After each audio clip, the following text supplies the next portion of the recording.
Start recording. Hello everyone and welcome to Handmade Hero in a Tree. Today we are going to be finishing up a little bit of our debug edit code. We got it working actually yesterday, but we are still using like old GUIDs. We're using some old style stuff in our debug system from when we were still exploring options, and so we got some cleanup to do to make sure like highlighting works properly, and then we probably want to also try to re-enable some editing for other kinds of values. We had editing in there for real 32s and stuff, but I don't know if that's still enabled. So we want to just kind of go through, clean out the old debug ID system, which we don't need anymore. We can just use the GUIDs now, I believe, and that should be about it.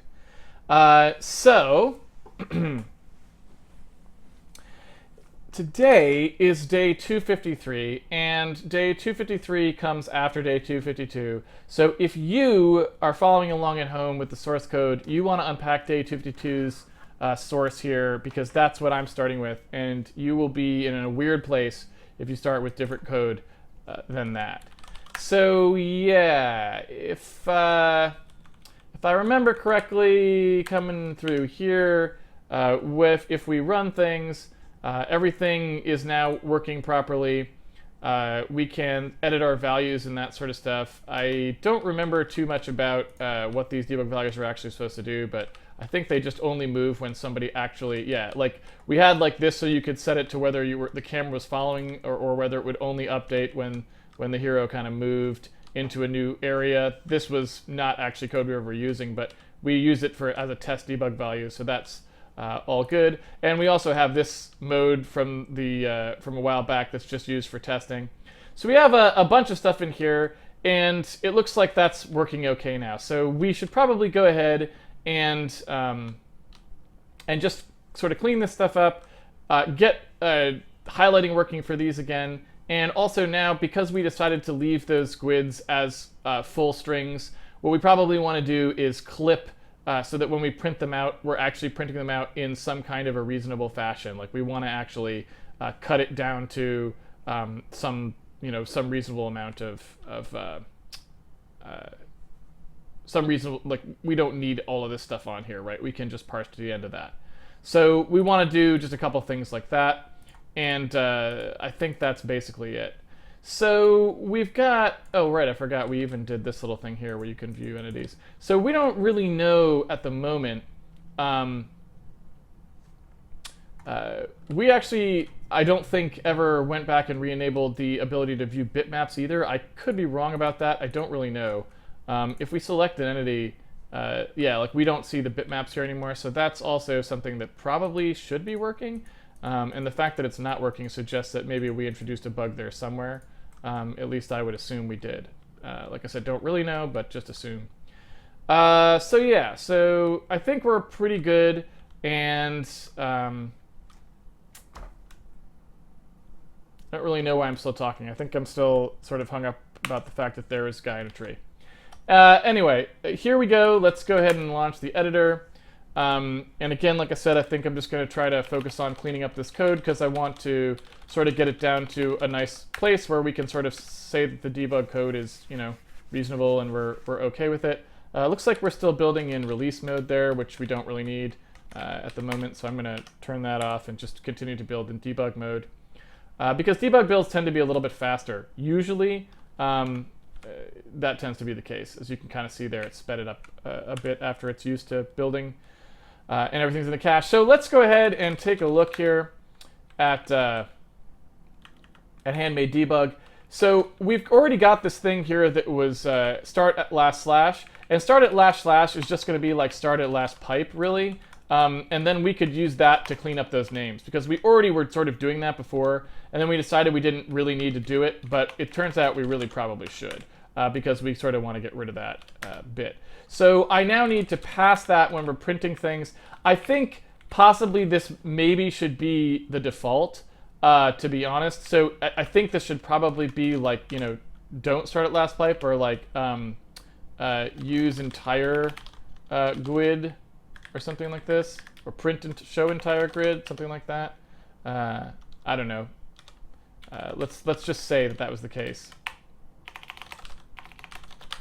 And that way, just by default, we just assume that nobody wants to print out that GUID information, because why would they? It doesn't seem to make any sense. And so we'll see if we can make that work. Why is that not working? I know why. It's because this is supposed to be a not.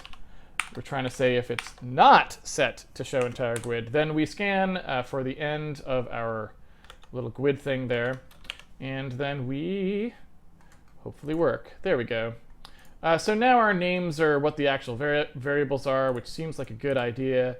And now we just have to go through and make sure that when we sort of mouse over these things, they actually highlight.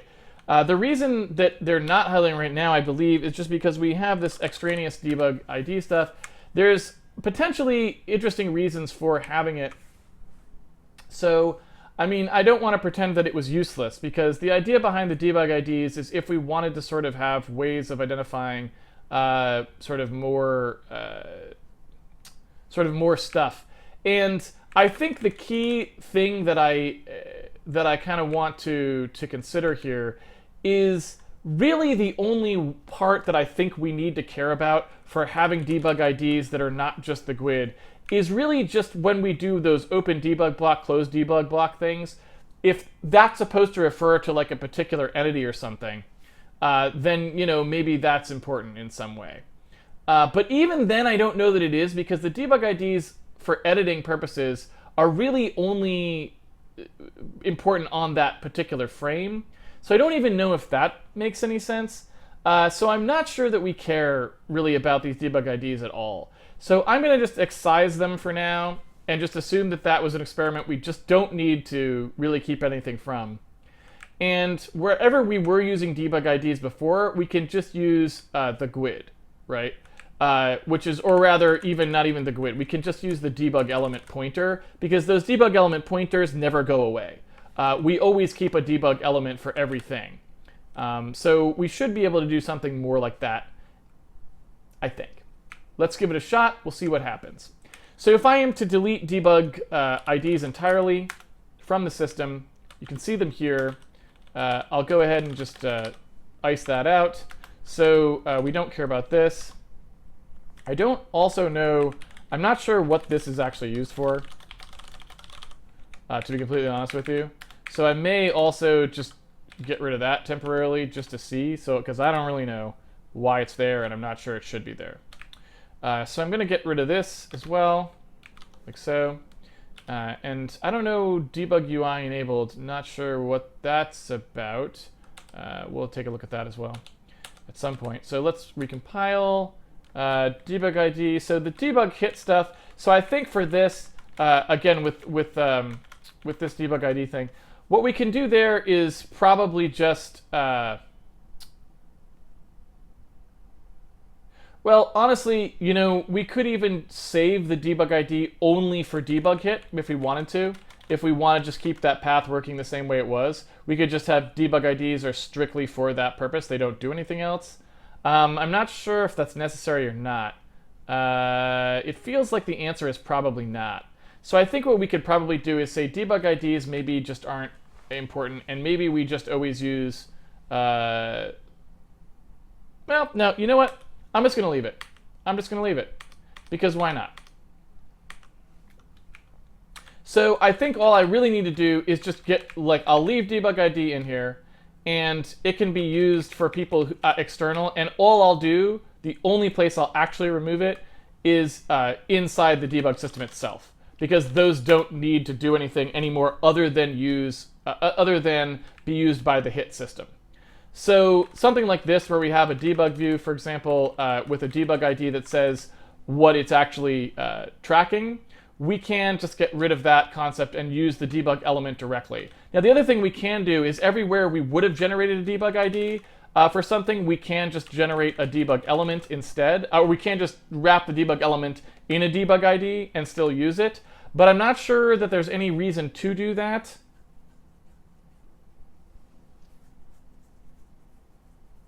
It seems like just unnecessary complexity. So maybe we'll just do that. And of course, at that point, I am also not sure.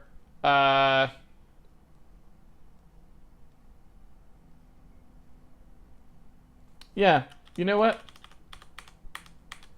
I keep saying we'll get rid of it, and then I'm like, well, do I really need to get rid of it? It seems like after all that, really I can just leave it in there, and all I have to do is just use the debug element as the pointer from now on. I think that's it. Because it seems like that just works. I think that would just be fine. So, like, for example, when we're tracking all this stuff with, you know, what's selected and hot values and all that stuff, I feel like we can just... I feel like the debug guy system's probably fine. Maybe I was overreacting. Maybe it's actually reasonable, like, all this stuff would just work. And when we do debug ID from GUID, it would just, you know, do it like this, and it would be fine. So I think the only problem, probably, is when we're doing this, we should just make sure which GUID we're looking at here. Looks like we never actually generate that value, though. So let's just take a look. I guess all we really need to see is why, like, what are we using for the debug IDs right now, and why, you know, why isn't that sufficient? So here's, like, it looks like we're never really building them. All right. Well, so maybe this will be a lot easier than I thought, too. Maybe that whole system could stay in place. Maybe it's totally reasonable. And all we need to do is just go fix this one part where we're printing it out. Okay, so that's fine. I'm down with that. I apologize, debug IDs. I was saying you're extraneous, but really you seem pretty sanely designed, and I don't think there's any reason to get rid of you because it looks like you're doing a useful thing. So let's see. We need to track back to wherever we would actually be using this. We've got the debug event to text thing here. So that's where we're actually printing out our stuff. And when we're doing our default interactions, when we do this, we need, I assume the default interaction stuff does wrap up. Well, wouldn't it? It would have to wrap up what the debug ID was. So here is that. When we call debug draw event, we pass the debug ID in. And so the question is, why is that debug event not matching up with anything? Because interaction is hot should be returning true if this actually worked. So there's debug draw element again with the debug ID. Let's take one more look here. So here is us sort of accessing all the elements as we go down, and it looks like the debug ID is just made from the link. So it's made from this variable link here, the thing that's inside the variable group. That's what it's actually made from.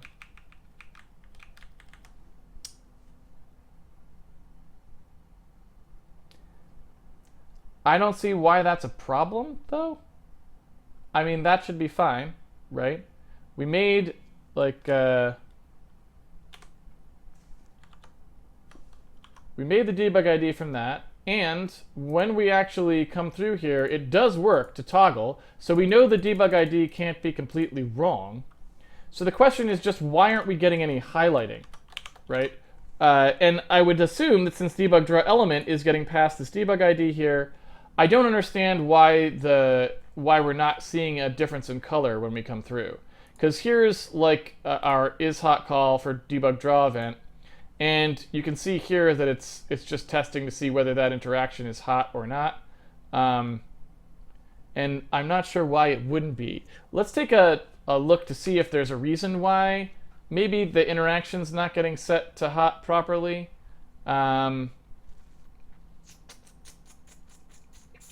Maybe there's something we're not doing in here that we should be doing. Because you can see we do begin element rectangle default interaction, end element. So in here, in theory, that should be setting the hot interaction as necessary, right? At least I believe so. So let's take a look.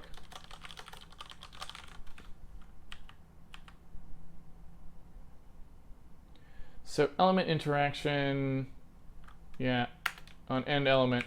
Here we go with end element, right?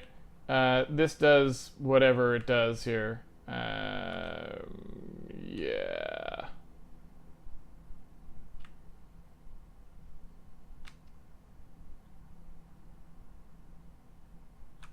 So this, if it's in the rectangle, the next hot interaction equals size interaction, right? That's for scalable things. We've got next hot interaction equals element interaction, which is the default one if we're inside the bounds of the element. And that all just seems like it should work, because I can't see why it wouldn't. If we are able to click, you would think that it would be able to highlight properly, and it doesn't. But that doesn't really make sense. So let me just check interaction is hot and make sure that there isn't something about that that I don't understand. So let's go ahead and go to interaction is hot and just see. So interaction is hot goes to see whether two interactions are equal, the one in the debug state and the one that we're testing, which is what you would expect. It tests to see if the two debug IDs are equal, the types of interactions are equal, and whether A and B are generically the same. Is that just like, is the generic, I think that just is a different type, that's just the test that one value part of it, right? Let's verify that. That's just, generic is just a way of comparing two things for equivalence when we don't really know which one we're talking about, right? So all that is let's see here. Where is it? Where is it? Interaction. It's just testing like basically all of these, right? So yeah, I don't know why that would be busted. So I'm gonna have to step through that, I think. I can't think of any way not to be honest. Because it just seems like that all is actually pretty reasonable. So if I go here, that'd be the first one that I would come across. And so I'm just going to set a breakpoint now live as it's running to sort of figure out when it does interaction is hot. I just want to take a look at to see why it's not considering itself hot, right? So let's see here. And let's see if this is the correct one, first of all. This is stored event. Oops, stored event. There's the event. It is global rendering type. That does sound like a reasonable one that would have been first, right? So let's take a look and see what we ended up with here in interaction is hot. So we test interactions are equal. We get 0, which is what we'd expect because it's obviously not drawing as hot. Let's take a look at A and B and see what we see here. A is the hot interaction, so this is the hot interaction. And the values of these look basically the same up here, right? Those are the same pointers.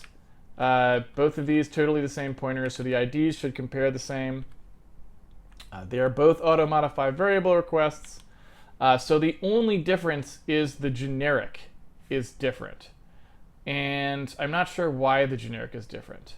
So I'm going to go ahead and take a look. It's probably because the stored event is perhaps getting used rather than the element. So it's the hot.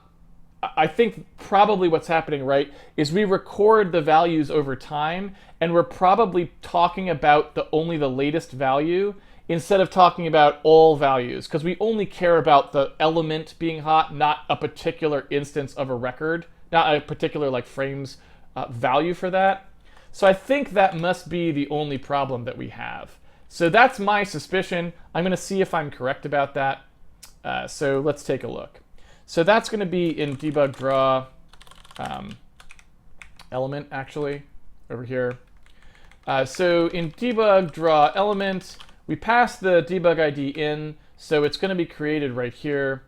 And if it's created from the link, it feels like the link should be correct, though, right?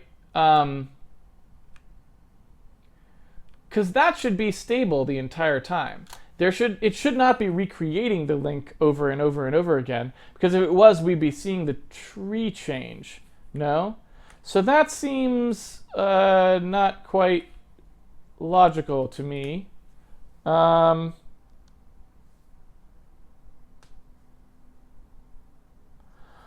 can't say I have any idea why that would be true.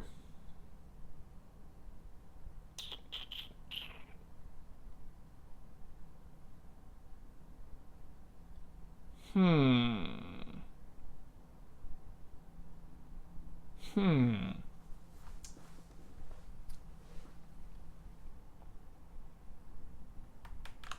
Let's check this one more time. Oops, didn't quite need to go there yet. So global rendering type is in fact the one we were talking about. And what I would like to do here is I'd like to just go ahead and stop on this multiple times to see if the debug ID itself changes, right? And so what I'm going to do here is oops, not that. I'm going to open up stored event. I'm sorry, not stored event. I'm going to open up debug state hot interaction. And I just want to see if this value, in fact, I guess I can just look at one specific value because I only care about generic. So I'm just going to look at that value and I want to see if over time that value is changing for some reason. So if I come in here and I'm now clearly over this one, I want to see what I get in here. So it is changing every time. So now I'm going to walk back up the chain a little bit, and I want to see why that's happening.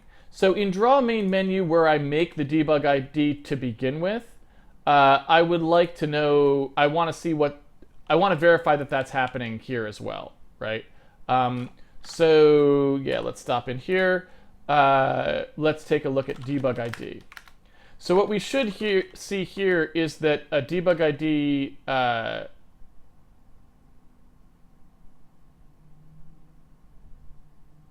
oh, wait. Debug ID is not where generic comes from. Right. So when we actually go through here,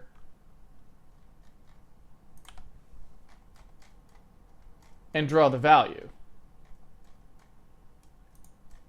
where's that at? I scrolled right by you, didn't I? Sorry, man in the tree. All right, there we go. So when we come through here, when we make the item interaction, this is actually the problem. So that is the problem. I, for some reason, forgot. I was like, oh, right. The debug ID must be wrong. No, the debug ID was right. It was the generic that was wrong, so it's this. And so this has to be, we don't actually want this to be the event value because that's changing over time. We want this to be the element value, right? And so what has to happen is the element that we're talking about when we call debug draw event, we want to know what that one actually is so that we can use it and talk about it. So that was really all that had to happen. So it was exactly what I thought it was. I just tricked myself into not seeing it.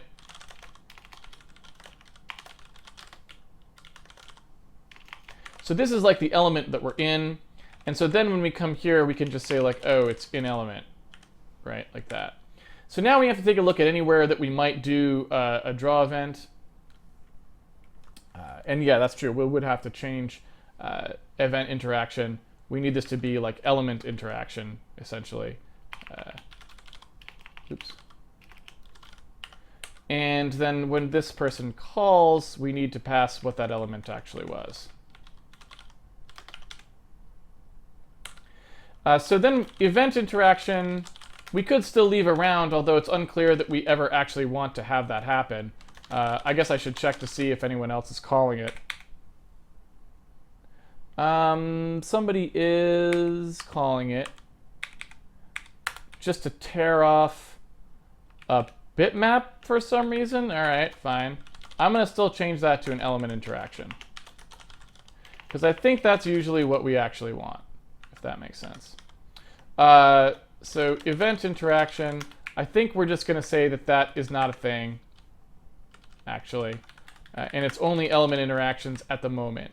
And maybe that's like something we would that I'm missing why we might want something else, but for the moment, I think we only want to talk about interactions that happen for an element, and then which one of those you're operating on is going to be picked out for you based on the situation. Because otherwise, you could never edit an element. You're always like targeting an element that's older or something, right? So yeah, so element interactions, that's all fine. So now this is just going to be like, you know, element,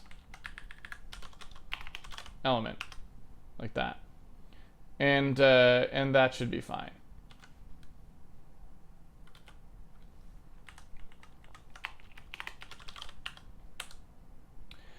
All right, so in here, when we're checking the hot interaction for the type, this would have to be an element.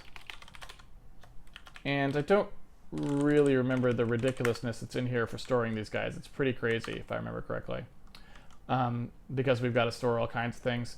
So yeah, in here we have like most recent event, like that. That is a pointer chain for you right there. Sorry. There we go. The process cannot access the file because to be, all right. Event. And so to get the, when we do a toggle value, presumably we're talking about the most recent one, right? I mean, I guess I don't know that we always want the most recent one, but it seems like what we would normally do.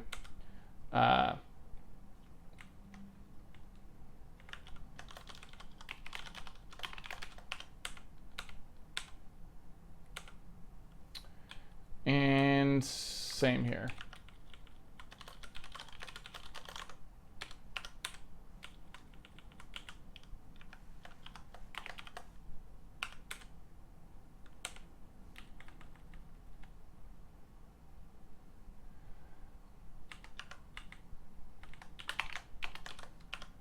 Okay, so I think that is all we really needed, in theory anyway.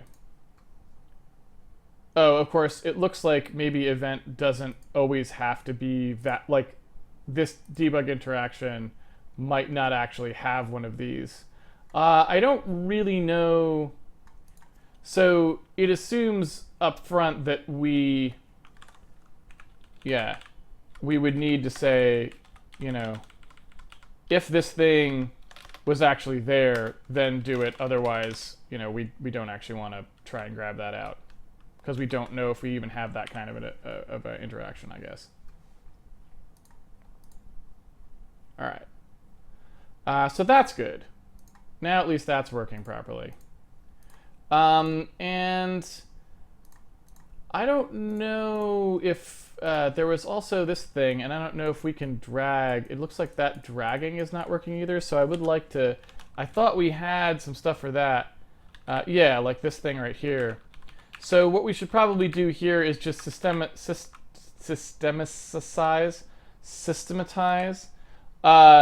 We already like fixed this thing, and you can see how it works here, right? You do this edit event GUID nonsense, right?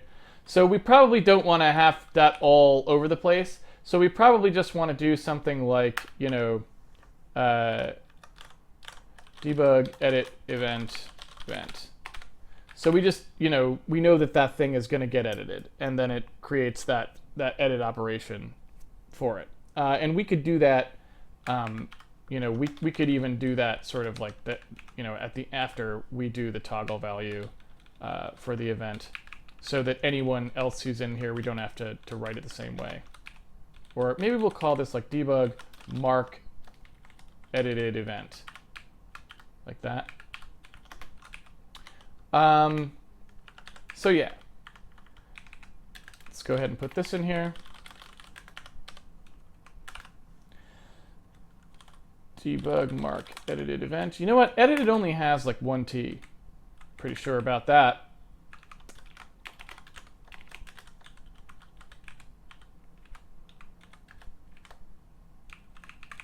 So if I'm going to mark one of these, I just need to have the event itself. It looks like that's actually it, right? Oh, and the debug state.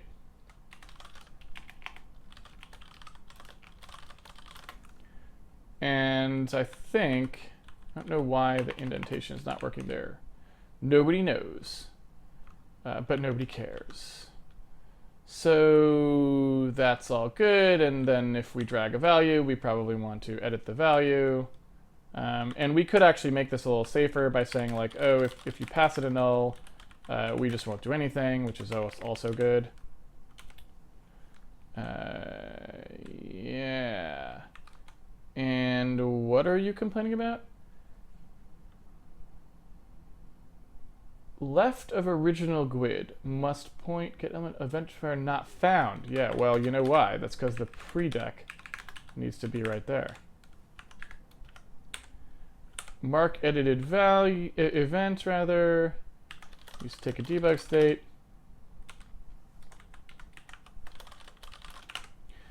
And that's it. So now I think this probably work if I turn on the debug camera. I should be able to like zoom around, right? So that's pretty good. So that's all fine. So now we can edit those values live, and that's, I suppose, good. I mean, who knows? So all of that stuff works good now. And I guess technically, too, we could take a look to see whether we can re-enable some of the other... Oh, my God. I always forget that that's going to happen when I click on that. But that's exactly what happens when I click on that. All right. So, yeah, it turns out this dude is, like, got a lot of heads coming up all over the place. That was not my intention.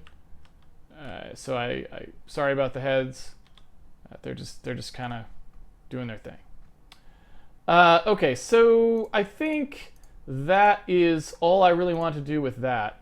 What we should probably focus on now is actually getting some of these other things working properly. So let's, I want to see where we're at with the tear values, the tear off values. I don't really care too much about them, but I just want to see why they are currently disabled, and just see if there's anything in particular. So here's an example of where the tear value stuff happens. I don't know if this actually works. I don't even remember how tear values work in the first place. Is it right mouse button, I think, possibly? I have no idea. None whatsoever. But I'm going to go ahead and re-enable it and just see what happens, because, I mean, I don't have anything better to do. So there we go. So if I want to do a tear value, it looks like what happened here was there's a hot interaction that happens. Well, you know what? I should probably look to see what we're storing for tear values. Let's see. Debug interaction tear value, and tear value, it's an element interaction, so the value parameter is a debug element. And that, I don't know if that helps us or not. Probably not. Let's find out. Yeah, so if we tear off a debug element, that doesn't really help. Because tearing off a debug element doesn't tell us what the tree looked like at that point. So really what we want to tear off at that point, if we were going to process something that was torn off, it would have to be one of those links, right? It would need to be a link interaction. And I don't know if we get the link down here. We don't really, I guess. But that's where that would have to happen.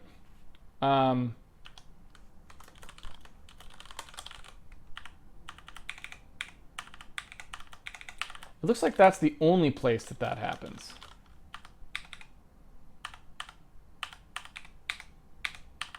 Yeah. So I don't think we want this here on the bitmap anyway. That doesn't seem like a particularly useful thing to do anyway. So I don't know what it should be. I have no idea what the default interaction should be. So I'm just going to leave that blank for now. And then I'm going to go ahead and well, you know what? We can just pass the item interaction, which, I mean, it's auto-modify variable, which is whatever it's going to do, right? And then in here, for this tear interaction, I'm going to actually grab that, and I'm going to move that down for when we're doing the main menu. And so in the main menu, what I would say is that when we do this item interaction here, that item interaction is built off the link, right? So it's a toggle expansion. It's built off the link. And so I think what I would want to do is say, okay, if you do a tear expansion, if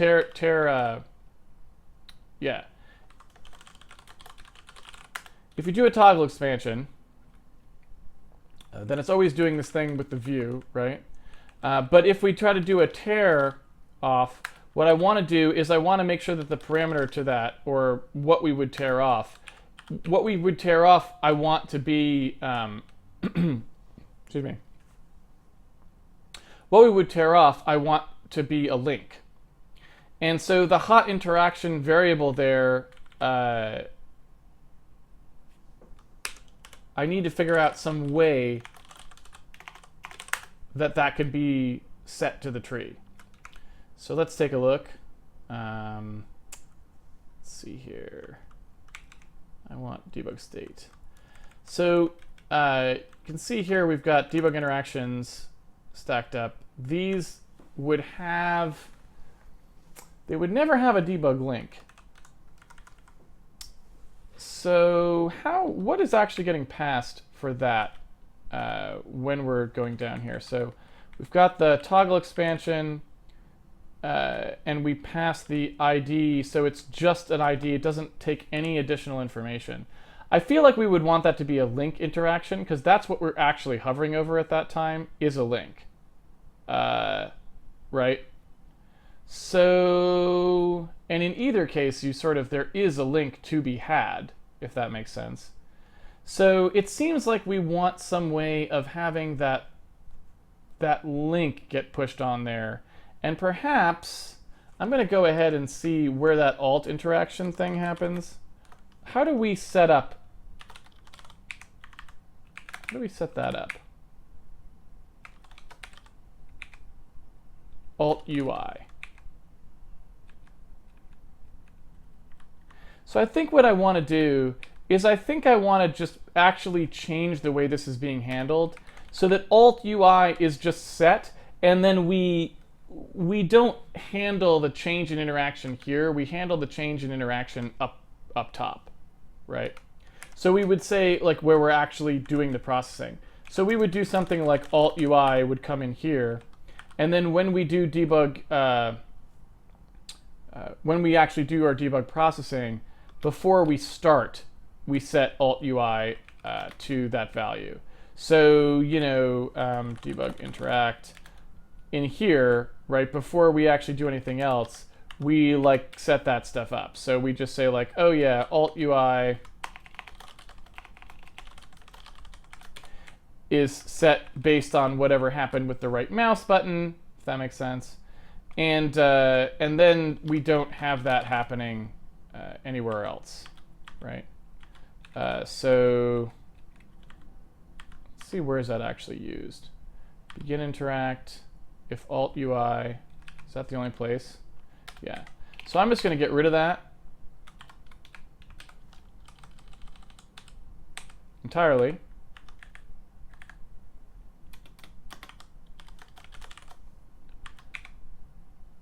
And I think I can get rid of it here too. So Alt UI, input mouse buttons ended down. Don't care about that. I don't care about this. All right. So now I think we're sort of where we need to be. So if we do a tear value, then what we need to do is create one of those variable groups, right? So we've got handmade debug.cpp. We've got add, or something like debug add group. I don't even remember what it's called.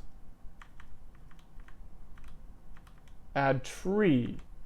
So we need to do both of these. So we've got add tree. Add tree looks like it would still work.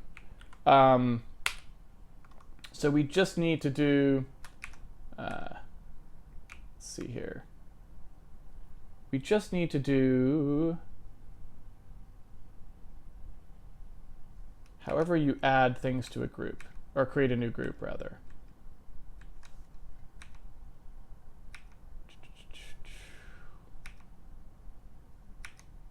No, where is it?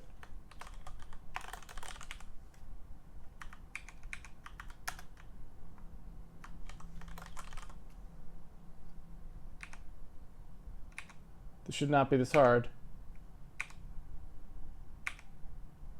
There it is. Create variable group is what I actually wanted. So create variable group, like so, returns a debug variable group, which is, you know, pretty sensical if you ask me. And then we've got the debug state, which is fine. We have what we're going to name it, and I don't really know what we're going to name it. So I'll just call it, for the moment, I guess, you know, name equals something. So if I was to do that, then I can just pass the name temporarily, and I can say that whatever the size of the name is what we pass, and we'll figure out what to name it in a second, I guess, because I'm not sure. So then we will add an element to the group, right? Add element to group. And we need to, well, actually, I guess what we need to do here is, let's just do that. What we really want to do here is actually clone, right?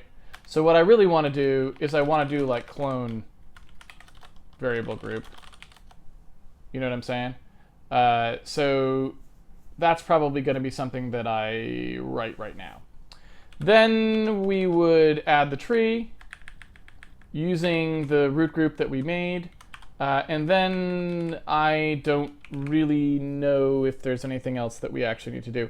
I don't know why we wouldn't be passing. Why would we pass, like, why wouldn't we just pass the mouse P right here? I don't know why, so I'm just going to do that. That seems like the most logical thing to do. And then we're going to create a move operation. So let's see where we're at with this. Create variable group, identifier not found. Oh, because these are all below here, I suppose. Create variable group.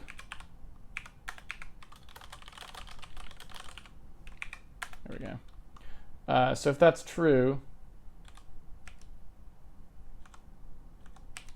there we go. I probably need to sort of copy these in here. So create variable group. There we go. We'll have our clone variable group.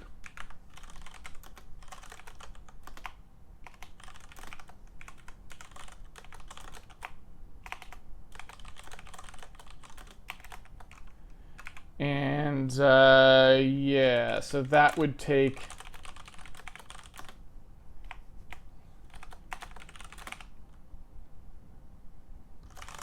the first thing to clone from.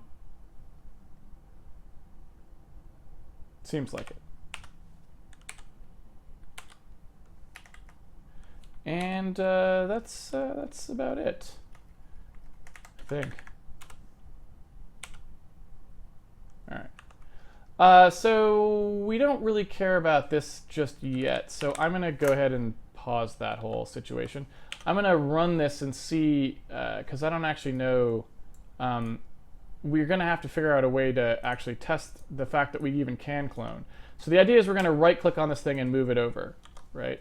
And so to do that, what I wanted to do is say, oh, okay, when we're doing debug draw event, if we wanted to have, or actually I guess it's actually in here, when we're doing this interaction here where we do toggle expansion, what we can do is say like, oh, actually, you know what, if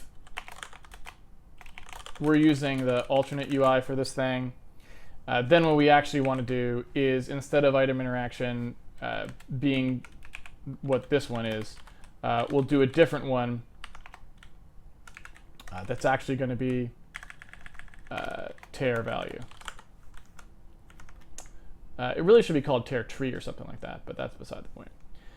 So then we just overwrite the item interaction, and then we still use it, right? And so debug ID interaction, it's actually going to be a debug link interaction, and we're going to pass the link that we are. And that is what I actually was trying to set us up to do here. So in here, this would be like, oh, we're passing, you know, one of those. And so when we have like debug ID interaction or whatever,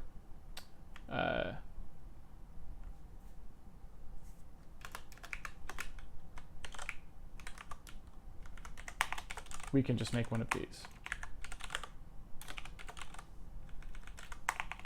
Oops. And that's all I was trying to do. What is it called? It's debug like variable link. Debug variable link.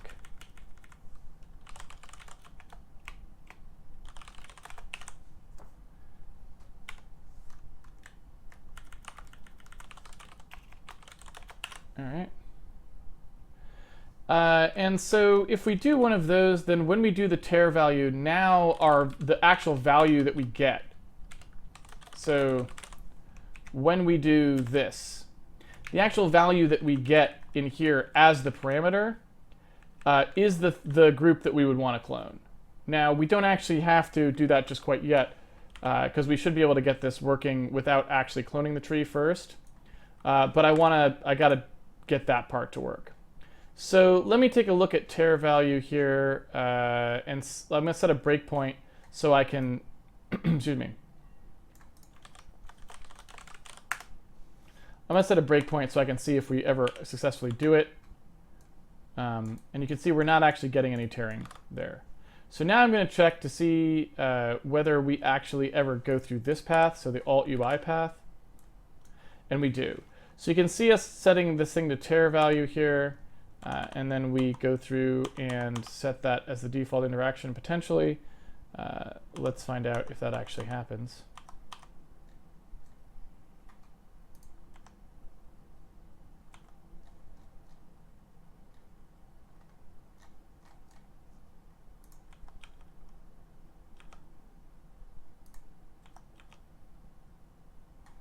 So it looks like the problem is actually not that there's anything wrong here. It's that we're not, oh, you know what? I forgot. We never really implemented it, any kind of forced clicking for it. So it's actually you hold down the right button and then click the left button. So it does work. That was just a weird UI thing. So it is working the way it used to work. So that's good. So yeah. So now I can drag out new ones of these. Which is good. And so now if I just clone that tree, I should be able to do what I wanted to do before with the tree cloning, right? Now what I don't know is whether that should be drawing a name or not. I would have thought that it would, but it might be that we never draw the initial name because, you know, like this guy doesn't have an initial name, for example. And so we'll have to just go double check how all that's supposed to work as we're cleaning this out. All right.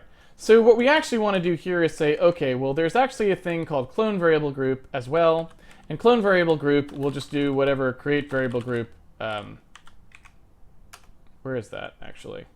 Create variable group. There we go. So if we have internal debug variable group, and we say clone variable group, what I do not know is how any of this stuff works. So let's just go take a look, because we got to page it back into the brain, right? So let's see. We've got debug variable link. So a debug variable group is literally just a title and a linked list. And a debug variable link is like one link in that chain. So we might even say that we always clone groups as opposed to individual values, but I don't know. let's just see what we want to do. So, excuse me. So what we would do if we pass the variable link here, if we pass instead of a group, I guess we would need to know whether we were supposed to clone. Yeah, I'm not totally sure whether we would always be cloning a group or whether we just clone an individual value. So if we pass, like, I guess if we just pass a value, it would just be value. So I guess, you know, this is just the source, right? And we would do something like,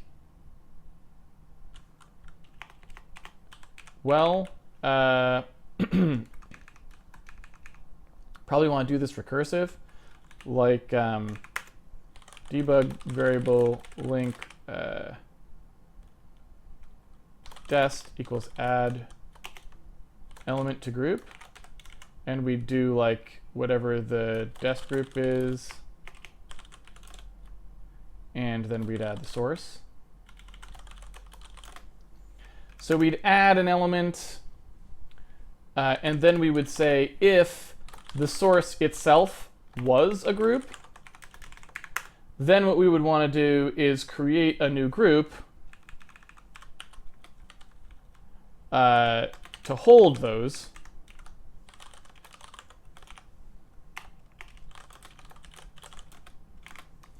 And we would just have it point to the exact same stuff, right?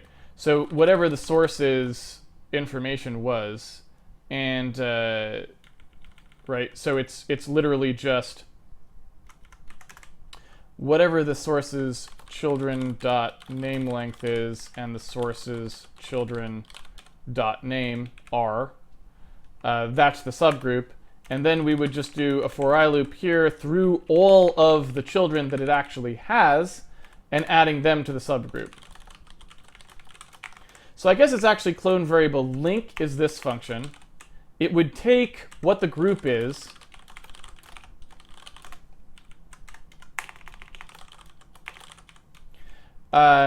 and then our clone variable group call would actually create a group and then call this for that into that group. So we would just say, all right, we got the subgroup here. We're going to say source children. What is it? First? Where is it? Should be like a first next kind of thing. Sentinel. Sentinel next. So we would just say, okay, debug variable link child equals the Sentinel's next pointer. I don't know why I have not put arrows on this. There we go. We would say as long as the child is not equal to the Sentinel, we're good. And then we just chase the next pointer the whole time.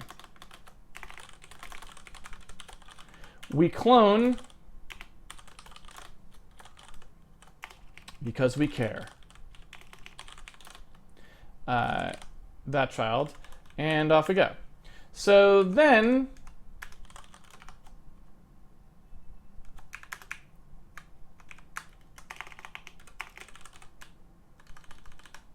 we return the link. I guess there is no real reason to have this thing. Well, I guess because, yeah, we can't just create it freestanding. All right, so that's fine. It's not probably how I would have preferred it precisely, but it's not really any real reason to change it, so I'll leave it like this for now. So that would clone one of these variable links and return it. And then we could also do the same thing for clone variable group.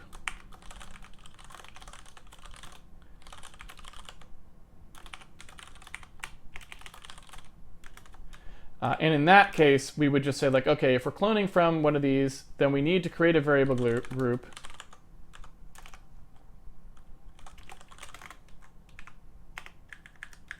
We don't know what the name is.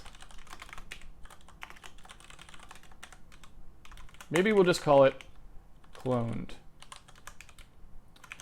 So there's a name, it's cloned.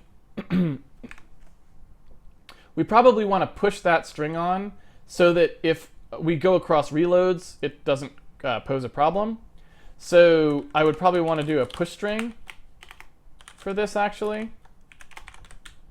Right? Where we would say, like, okay, debug state, debug arena, you know, go ahead and save that name so that we don't have a constant string that would get unloaded with the DLL or anything like that. Again, that's just to support the hot code reloading. And after I create that variable group, then I will call clone variable link, and I'll just clone the link that were passed into that group.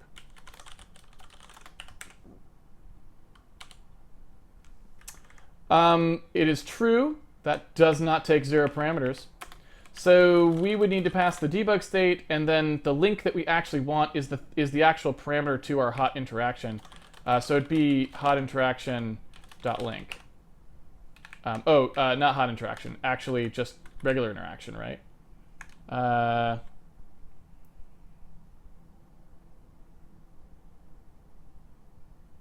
Yeah.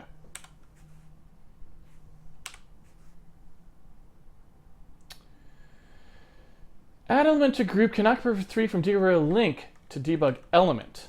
That seems fair. So basically what that's saying is that when we clone a variable link, we need to pass the element, which is fine because I believe it just has an element in it, right? Yeah. All right. So I don't know if this works. Oh, that did not work at all. What did that just say? Hold on a second. Show me that message again. Access violation reading location element. Okay, so that did not work well at all, to say the least. Oh, I know why. Because we do all these add to groups, but we never actually copied the data for the variable. So that's kind of stupid, right? So we probably want to do that. That was a mistake, right? So we get back that variable link, but it doesn't actually have... Well, no, that's not true. It should have had some stuff in it, right? It should have copied, because all that debug link does is just... It only contains a pointer to the element.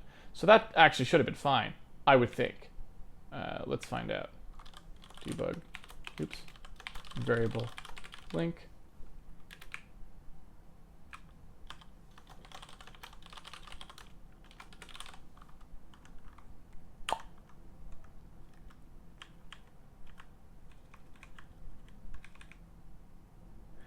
So it just has the pointer to the element, so I feel like that should just work, right? That should just work. We cloned the element, everything's fine. So it would only be if the element pointer was bogus, which I suppose it could be. I guess I should verify that when we do our tare value that it's actually the correct pointer here. We also don't care about that string anymore. So let's see, we do a clone variable group on the hot interaction.link. So does that actually what gets set? Item interaction tare value. It does. We pass an actual debug link, right? And that is a debug variable link. Yeah, so I don't know. All right, so let's take a little bit closer look here. Excuse me. By the way, I can still hear helicopters outside, so I'm assuming the guy in the tree is still in the tree. And I guess I'm almost out of time because we started at 20. So I'm just going to see if I can quick do this, and then we'll stop. All right, so let's do clone variable group.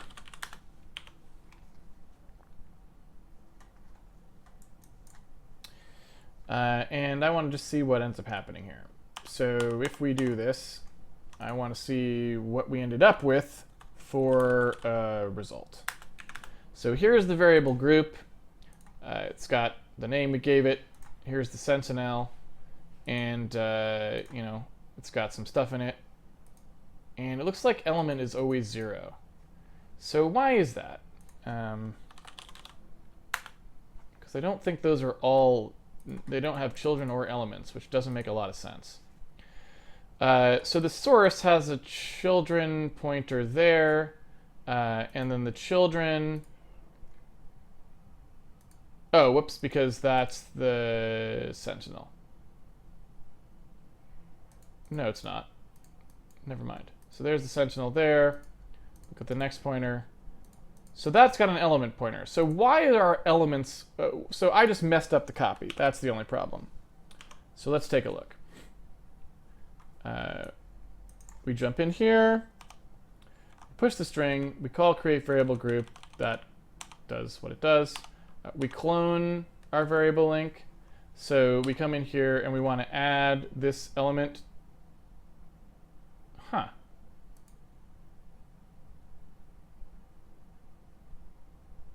Oh wait, but that's fine. That part's actually fine. So this is totally fine, because when we add an element and there is no element, that's actually fine. It just creates a thing that has two nulls. It looks that there's source children. There are. So it creates a subgroup. It just never sets the subgroup. That's the problem. So when we do clone variable link, clone variable link, then in here, that subgroup, it should actually be dest children is where that subgroup gets assigned, right? And so that is actually what we should have been doing this whole time. I think that's at least problem A. And we'll see about problem B's, C's, and D's. So now if we grab simulation out here, now we've got the ability to sort of like grab out parts of this. I assume we can grab out individual pieces. Yeah. And so now we're pretty close. I mean, that's pretty great actually, because if you think about how many things this is now handling, it's actually storing UI state for all of these as well, totally separately, which is kind of cool. And without ever actually using any more space than it would need too, because if you never actually touch one, it never stores any UI for it. So that's kind of nice as well. And it looks like everything is working properly. So for example, if I wanted, I could drag out this entity and leave this entity getting viewed here, right? Don't know why it doesn't have a little... I'm not sure I understand when it gets... Like, these guys don't have... There were those little... I guess they do have them. You just can't see them. We gotta work on our rendering here a little bit, right? Yeah, we can like drag out something, and all of this stuff works properly. So we really just need to clean up the rendering, and I don't know why bitmaps don't work, so we should look at that as well. But I think we're in good shape, because now we can make these things happen too, where we like, where we we can like pin things in places if we want like a particular heads up thing to be happening, so that we don't need to like always go down. Like if we always know that we're working on something in particular, and we just want a particular value, like like this or whatever, to be available to us, we can always get it, right? And that's kind of nice. And look, the highlight works properly, right? It doesn't highlight this guy instead of this guy, even though, because it stores them. So this is pretty good. I'd say we're in pretty good shape. I say we're handling most of our things properly. So now we just got to work on our rendering. We got to draw our profile in here. We've got to draw this stuff a little bit better, make it not look so janky. And then I think we're in good shape here. Pretty happy about that. All right, we will go to the most briefest of brief Q&As here, since we only have a few minutes left. Started pretty late today.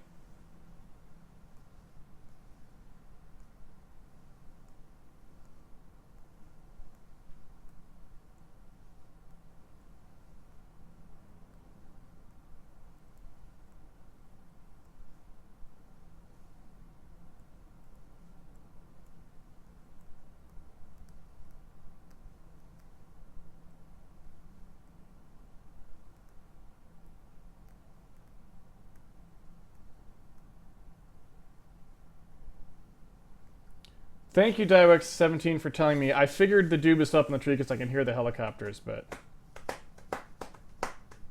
See, the guy actually thought it was a binary tree and that he would be on the ground if he gets to the leaves. I see.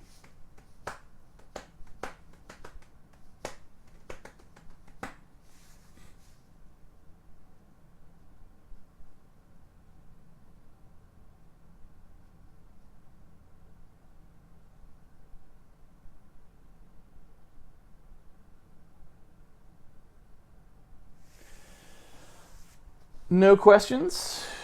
No questions. We can turn in. Dude in basement 1, what is the debug code to other code ratio now? You know, it's probably not since the amount of time spent on the debug code is pretty high, and that's because I decided to do the debug code as the thing to like go through a bunch of explorations and pick one, right? So it took a lot of time compared to the other code, and that was sort of on purpose. But as to how much code it actually is, I don't know if it's that much code total compared to everything else. I don't really know how to make this thing do that. So if that's, I don't know what that's telling us, but that's telling us something. And then if I say handmade like debug.star, does that work? And there's interface as well. So, oh, maybe can I do that? All right, so it's 2,200 lines of a 16,000 line program. So it's an eighth of the code. I think it took significantly more than an eighth of the time, if that makes sense.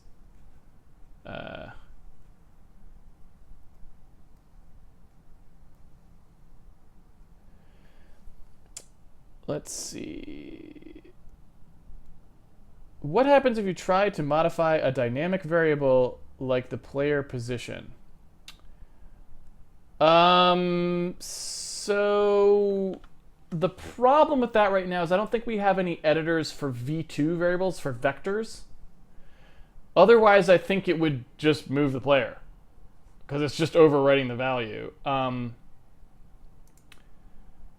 don't actually know if there are any values in here. Well, we could see. I don't know. Let me find out. So if I go into the game and I look at the simulation entity, if I was to take facing direction and change it, you could see what happens there. Oh wait, I have to select him first. Yeah. So I think you can just edit any values now at this point, right? Like that just works. So I don't know what else we would do here necessarily, but I don't think walkable height does anything. So the problem is mostly we haven't written any editors for these. Like we need a little vector editor or something, but otherwise it's fine. So.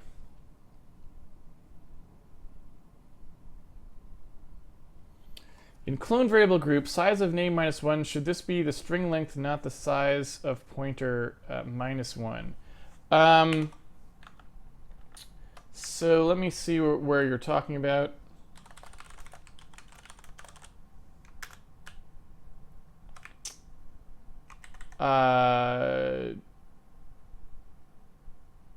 Oh, whoops. Yeah, you are correct. We didn't fix this code from before. I guess there's no... It'd be nice if there was a way to get back how much it pushed on. But unfortunately, we didn't do that. Right? Because it's kind of wasteful to call this again, because we already would have known that. Right? Because it had to push the string on in the first place. Every so often we get that texture download problem. I'm hoping that we can fix that, like when the textures don't download when we do a run. I'm hoping that if we change to doing just a single thread, since it turns out NVIDIA doesn't actually optimize the multiple threads, More on that later. Juan's been doing some research on this. So yeah, we can't actually see any results of that, obviously, because at the moment we're not actually doing anything that would show that name, but you are correct. You were correct, you just can't tell because at the moment we're not using it. But if we were to use it, it would have happened.